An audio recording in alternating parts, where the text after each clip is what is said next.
안녕하세요. 월급쟁이 단타꾼입니다. 오늘은 저희 집 가계부를 공개해 드리면서 이제 4인 가족의 가장 현실적인 가계부를 공개해 드리고, 누군가에게는 대부분 많은 분들에게 현실적이지 않을 수도 있는데, 제 생활비를 기준으로 이제 줄일 수 있는 부분에서 줄이시거나 더 쓸 수 있는 부분에서 더 쓰시거나 하시면서 상세하게 확인하시면 어느 정도 감을 잡으시는 데 도움이 될 수가 있고, 그래서 주식을 안 하시는 분들은 4인 가족이 어느 정도 돈을 쓰면서 살고 있는지 참고하시면 좋으실 것 같고, 그리고 제가 주식 컨텐츠이기 때문에 주식을 하는 이유는 결국에는 전업 투자자가 되기 위해서거든요. 그러면 전업 투자자가 되기 위해서 한 달에 얼마를 벌어야 제가 전업 투자자를 할 수 있을지, 어떤 생각을 가지고 있는지 가계부를 공개해 드리면서 제 결론을 이야기해 드릴까 합니다. 가계부를 보시면 엄청 상세하게 적어 놨는데, 제가 작성한 노하우 이런 것도 얻어 가시면 좋을 것 같습니다. 그럼 제 가계부를 한번 공개해 드리겠습니다. 자, 가계부를 보시면 이렇게 쫙 있습니다. 제가 좀 제 이름이 들어갔거나 좀 그런 민감한 부분은 다 지웠고요. 많이 안 뺐습니다. 그래서 이렇게 다 나와 있고, 하나씩 보시면 이렇게 고정비 파트까지 다 있거든요.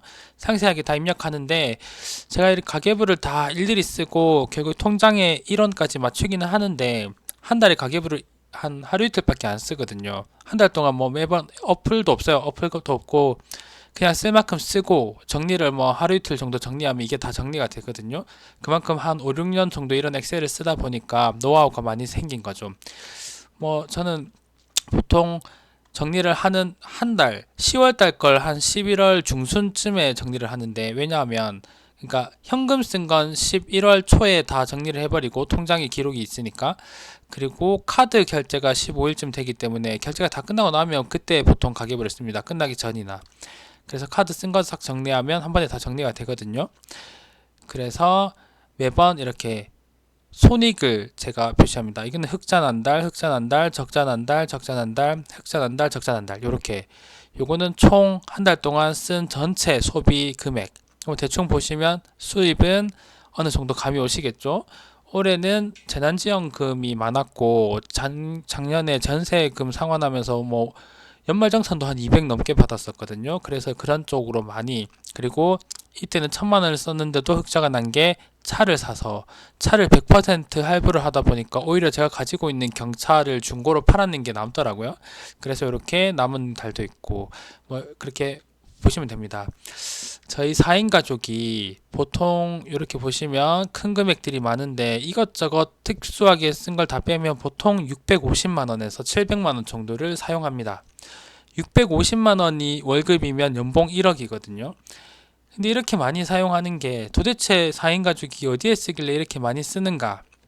그것이 좀 궁금하실 텐데, 하나씩 설명을 해 드리면, 먼저 참고하실 사항은, 저는 이제 부모님께 지원받은 게 많이 없어가지고, 아파트도 전부 대출이고, 자동차도 전부 대출이고, 신용대출도 이사 좀 하다 보니까 인테리어 한다고 조금 있고, 그런 다음에 애기도 봐주셔야 돼서 장모님께 용돈과 월세도 드리고 있어요. 그런 걸 다 해가지고 대출금 상환금이랑 용돈과 그런 게 다 해서 650 정도가 드는 거예요. 그래서 부모님께 집 지원받고 결혼하기 전에 자동차 할부가 끝났고 가까이에 부모님께서 애기까지 봐주신다 하시면 한 200 정도가 더 빠지거든요. 그러면 400 전후로 생활이 가능하신 거죠. 그렇게 생각하시면 됩니다. 여기서 보시면서 어디서 저는 결론적으로 더 아낄 수 없다 이런 생각을 하고 있거든요. 근데 조금 제가 넉넉하게 쓰는 건 있습니다. 예를 들어서 먹는 거나 그런 건 아끼지 않아요. 입는 것도 입는 거를 그렇게 쓰진 않는데, 애기들이 입는 거는 살 때는 사거든요.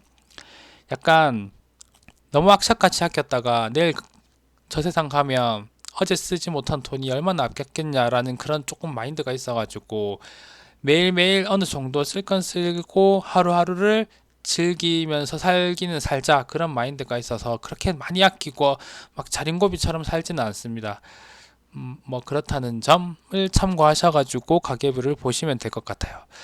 일단 기본 생활비, 음식 지출비, 교통 관련비, 품위유지비 이렇게 저는 나눠가지고 생활비라고 하고, 기타 고정비가 있는데 고정비 항목은 밑에 있겠죠.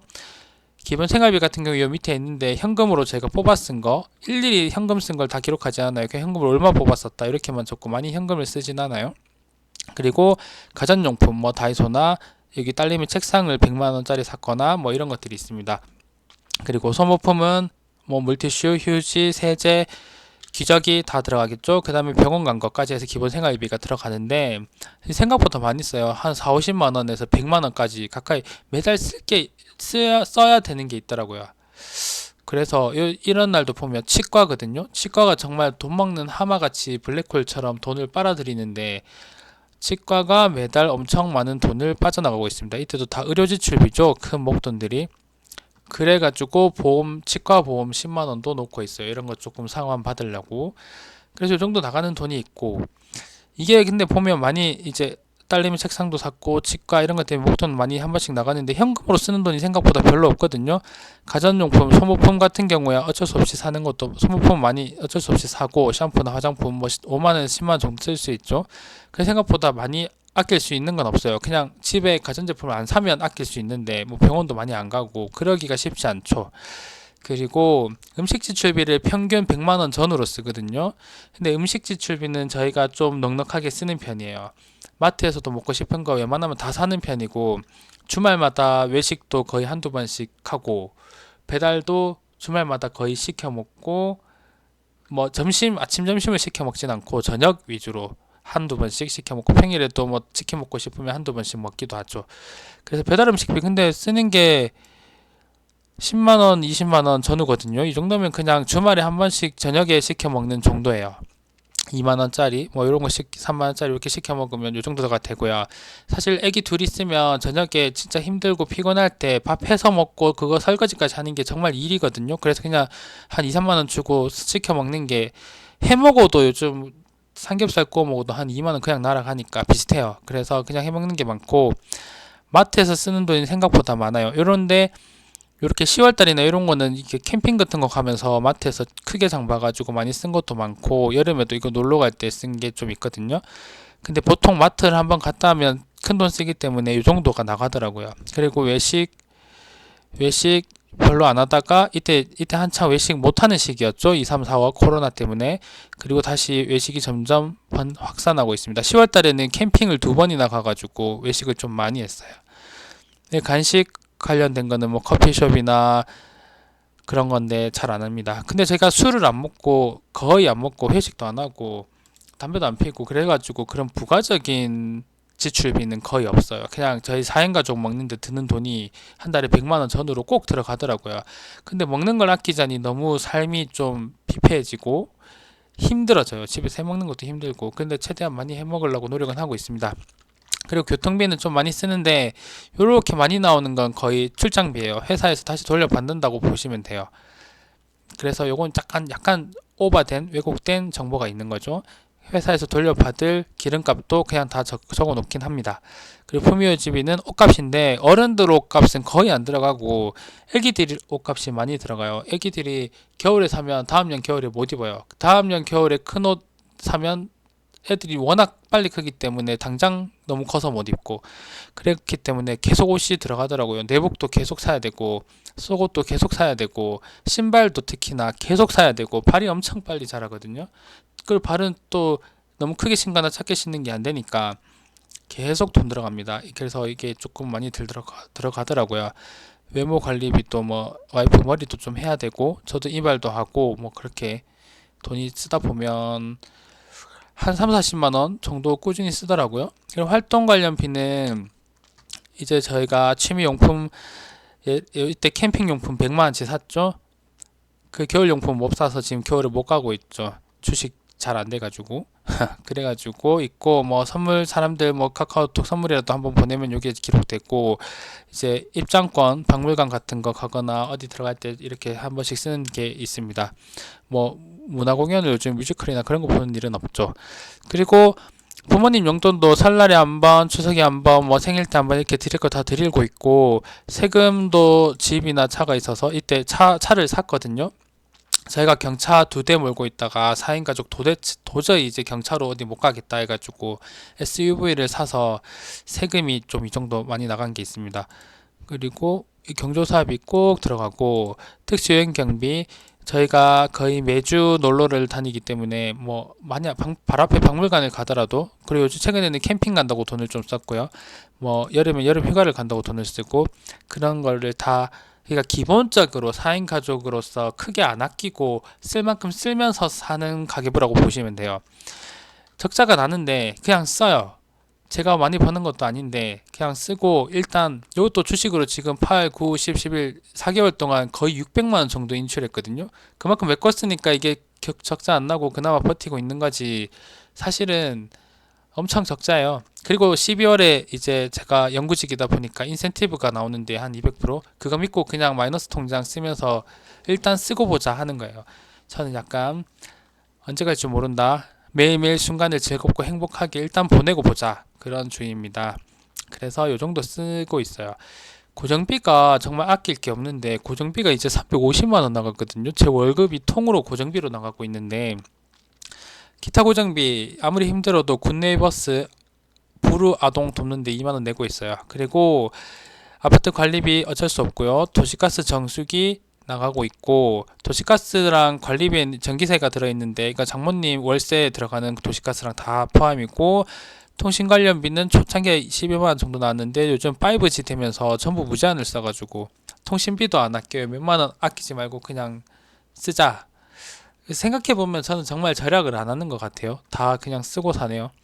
보험 관련비는 정말 딱 맞춰가지고 인당 상위 하나씩 들어가고, 저만 생명보험 하나 있고, 저는 이제 타격이 크니까. 그리고 이제 원래는 요 정도인데 치과비가 너무 많이 들어서 최근에 치과비도 한, 보험을 좀 가입했더니 50만 원이 넘어가 버렸습니다. 그리고 어린이집 보육료는 최근에 거의 안 나왔죠. 코로나 때문에. 그래서 그나마 산 거예요. 근데 최근에 슬슬 나오기 시작하죠. 아이 둘 보내니까.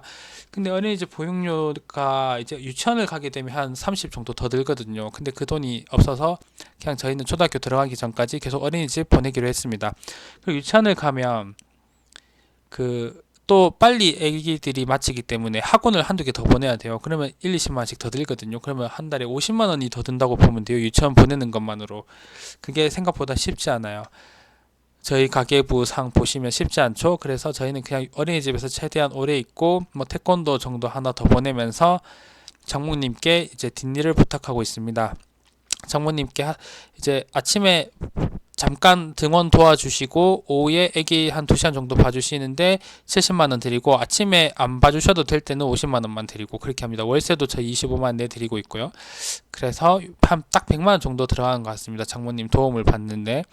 그리고 자녀 교육비, 태권도, 눈높이 이렇게 하고 있는데, 이제 둘째도 크면 둘째도 눈높이나 뭐 그런 게 들어가야 될 거고, 뭐 수영도 가르쳐야 되고 영어도 가르쳐야 되고, 지금 할 게 태산이라서 초등학교 가면 정말 이게 무제한적으로 올라가는 게 교육비가 아닌가. 자녀가 하나하나 늘 때마다 다른 거 식비나 뭐 다른 게 늘어나긴다기보다는 교육비가 장난 아닌 것 같아요. 그렇다고 안 가르치면 애가 글을 생각보다 늦어요. 가리키는 만큼 빨리 읽고, 빨리 그만큼 빨리 읽는 만큼 책도 많이 보고 달라지는 것 같더라고요. 그래서 요 정도 씁니다. 많이 안 써요. 눈높이 7만 원에 태권도 11만 원. 그게 다예요. 그리고 저희가 이제 집도 그렇게 이제 부모님 지원이 많이 없다 보니까 한 20년 넘은 거 대구에서 싼 거 있거든요. 한 2억대. 그래가지고 한 1억 후반 대출을 해가지고, 자, 요 정도 나옵니다. 원래 30년 할부하면. 그리고 자동차도 이제 9월 달부터 사서 할부금이 이만큼씩 나가고 있고, 신용대출 이자는 생각보다 많이 안 나가는데 요 정도씩 나가고 있습니다. 그래서 고정비가 제 월급이에요, 이제. 그래서 보시면 제가 보통 고정비 350에 생활비가 이게 좀 많이 나간 건데, 보통 한 300 정도 쓰면 한 650 정도가 꾸준히 쓰더라고요. 부모님 용돈 줄 일도 꼭 있고, 자동차 보험료도 한 번씩 꼭 내야 되고, 목돈으로 매년 세금도 내야 되고 꼭 있어서 작지 않습니다. 그래서 제가 보통 650 4인 가족 다 쓰면, 그리고 집 있고 차 있고 부모님 도와주시면 400 전후다, 그렇게 보고 있거든요. 저는 저처럼 살면, 적당히 사람답게 크게 안 아끼고 적당히 살면 그렇습니다. 그래서 이렇게 살고 있는데, 그 어떤 유튜브를 제가 이거 만들기 전에 좀 찾아봤는데, 아내가 3인 가족인데 생활비 300만 원 달라고 한다.